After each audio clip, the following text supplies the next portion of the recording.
Hello to everyone. This is Viewpoint on Noyan Tapan TV, and I am Benyamin Poghosyan. Today we will discuss the EU decision to deploy a new 2-year-long observer mission along Armenia-Azerbaijan border. The first EU mission arrived in Armenia in late October 2022, a month after the Azerbaijani aggression against Armenia. The deployment of this initial EU observer mission was discussed and approved in Prague on October 6 during the meeting between Armenian Prime Minister Nikol Pashinyan, Azerbaijani President Aliyev, President of the European Council Charles Michel, and President of France Macron. However, it was clear that 2 months is too short period, and definitely situation in South Caucasus, and in particular relations between Armenia and Azerbaijan, are not going to be solved as quickly as after 2 months there will be no need for any observer mission. So when the EU mission left Armenia on December 19, 2022, immediately the next day the technical assessment team arrived, something like a transitional team for a transitional period, while on December 27, 2022, Armenian Minister of Foreign Affairs officially sent a letter to the European Union asking for a new, more robust, longer and wider scope mission. Discussions were intensive in European Union. There were several rumors or information that some EU member countries were not happy with the duration of the observer mission, telling that okay, maybe 2 years is too long, or etc. But at the end of the day, on January 23, all 27 ministers of foreign affairs of the EU member states approved the deployment of this mission. Immediately after the decision, Azerbaijan came up with some arguments telling that, okay, this time the mission was not agreed with Azerbaijan, this is not good, and even Azerbaijan complained that the initial 2-month mission, which was deployed in Armenia, as I mentioned, in late October 2022 and left Armenia in late December 2022, that somehow this mission broke some agreements reached in Prague. Of course, without providing any details what Azerbaijan is speaking about. There was also a very interesting reaction from Russia. On January 26, 2023, Russian Ministry of Foreign Affairs issued a long statement in which it accused the European Union to become a full extension of the US and NATO, of the wish by the European Union to push Russia out from the South Caucasus, to increase its influence in the South Caucasus, and even Russian Ministry of Foreign Affairs warned that this new EU mission, which was not agreed with Azerbaijan, will not stabilize the situation, but even more, it may further destabilize the situation. However, when we look deeper into the situation, I don't see any danger or any threat which these 100 European observers, and in reality the number of observers even is less, because the entire mission is 100 people. But definitely not all of them are observers, there will be some technical staff, probably drivers, etc. So I don't see how less than 100 European observers will threaten Russia's position in the South Caucasus or in Armenia in particular. This is a civilian mission, this is an armed mission. They will deploy it in some hotspots, probably mostly they will concentrate their efforts in Syunik and Vayudza regions. And again, I don't see any way that this new EU mission may threaten Russia's position in Armenia.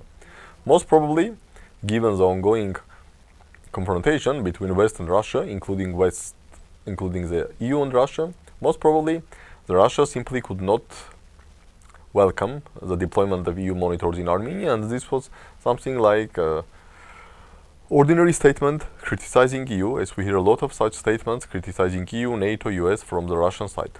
But again, I don't see how these less than 100 European observers could threaten Russia's position in Armenia, could somehow trigger Armenia's withdrawal from CSTO, the withdrawal of Russian military base from Armenia, the withdrawal of Russian border troops from Armenia. No, all this is not going to happen. And at least all those is not going to happen because of the EU decision to deploy 100 people in Armenia for the period of 2 years. However, the another important topic is that what does this deployment of new 2-year-long EU mission means for Armenia-Azerbaijan relations? Many in Armenia believe that these observers will be 100% ironclad deterrence against any new Azerbaijani aggression against Republic of Armenia.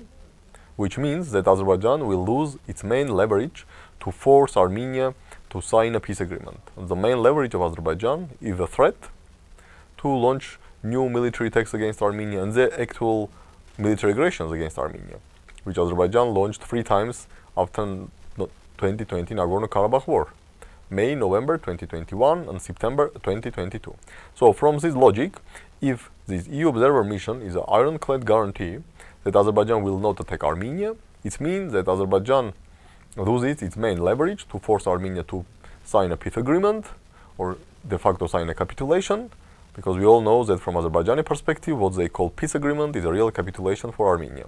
So it means that Armenia may really take steps to freeze the Nagorno-Karabakh conflict. Okay, Armenia will be able not to sign the capitulation, Azerbaijan will not be able to attack Armenia, and as far as Russian peacekeepers are deployed in Nagorno-Karabakh, Azerbaijan is not able to take Nagorno-Karabakh by force. Yes, Azerbaijan may impose blockade on Lachin corridor, as it did starting from December 12. It may trigger humanitarian crisis in Nagorno-Karabakh, it may bring the population of Nagorno-Karabakh to the brink of the starvation, but Azerbaijan is not able to take Nagorno-Karabakh by force as far as Russian peacekeepers are there. So, if Azerbaijan is not able to take Nagorno-Karabakh because of Russian peacekeepers, and Azerbaijan will not be able to take Armenia because of EU observer mission, it means that the main, primary, or even the only leverage at the hand of Azerbaijan to force Armenia to enter into negotiations and to sign the so-called peace agreement or capitulation, Azerbaijan will lose its leverage, which means that Armenia simply can say, okay, now I'm even not participating in negotiations, conflict will be frozen, maybe for another 10, 15, 20, or even 25 years, and who knows what will happen after 2040 or 2045.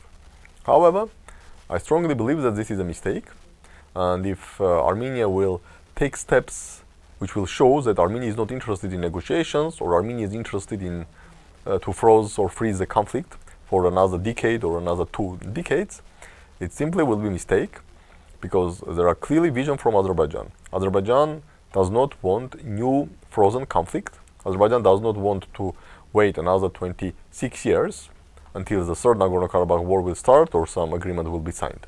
So, if Armenia will make actions according to which the international community and Azerbaijan will receive messages, or they will perceive that Armenia is not interested in negotiations and Armenia simply is interested to freeze the conflict, it will simply give the freedom to Azerbaijan to launch another large-scale attacks. And again, if Azerbaijan sees that the conflict is going to be frozen, Azerbaijan will attack. And neither 100 or even 200 or 300 or 400 European observers will not stop them. So it's very dangerous for Armenia now to send messages or to behave itself in a way that, okay, we are interested to freeze the conflict, we are not interested in the continuation of negotiations, because we strongly believe that Azerbaijan will not attack Armenia because European observers are here. This will create a false image of Armenia among the international community, that Armenia is not interested in negotiations, Armenia is not interested in long-term stability, Armenia is not interested in negotiated solution. This is not a right path to follow, and from my understanding, what Armenia should do is to take tangible steps to resume the negotiation process. As of now, there were 2 main platforms, Russia platform and Brussels platform. Yes, starting from summer 2022, several meetings took place in Washington, but I don't believe that there is a separate Washington platform. Mostly, what Americans did, they simply tried to support or facilitate the EU established platform. So what Armenia should do, not to create a false perception among international community that Armenia is not interested in negotiations, that Armenia is interested to freeze the conflict, Armenia should take tangible steps to resume the negotiations on both tracks, Brussels track and Moscow tracks. Of course, under the current situation, when Azerbaijan imposed a blockade on Karabakh, which continues approximately 50 days, there are no clear signs that Azerbaijan is going to end the blockade. It will be very difficult to start the negotiations. But again, Armenia should send very clear messages, both to Brussels and to Russia, that I am interested in resumption of negotiations. I am not interested in this impasse in current negotiation process. I am not interested to freeze the conflict. I'm interested in negotiations. I'm interested to finding long-lasting solution to the conflict. Of course, also adding that any agreement should not satisfy 100% Azerbaijani demands and violate all core Armenian national interests. Because, as I said, this will not be a peace agreement. This will be a capitulation. So Armenia's message should be, I am ready to resume negotiations, and I am ready to resume negotiations, serious negotiations for peace agreement, not for capitulation. And probably given the momentum in the Brussels on its involvement on Armenia-Azerbaijan relations, the personal involvement of the President of the European Council, Charles Michel, first of all, Armenia should concentrate its efforts to resume negotiations in Brussels format. Because otherwise, if Brussels format will be ruined, and let's not forget that the last meeting in Brussels format took place on August 31, 2022, because the October 6 Prague meeting was not within the Brussels format, which means that 5 months passed, and at the end of the day, this may create a situation when the high-level officials in European Union, they will simply lose their interest, and they will say, okay, why we are going to put our personal efforts and to put our personal authority in the process when we don't see the interest among the sides. And also we don't see interest in Armenia. So Armenia should take tangible steps to resume the Brussels format negotiation track, and also to take tangible steps to resume the negotiations in Moscow platform, to send a clear message that Armenia is not interested in freezing conflict. Armenia is not interested to have another frozen conflict for another 10 or 20 years. Armenia is not interested not to have a solution. Thank you, and we will meet soon.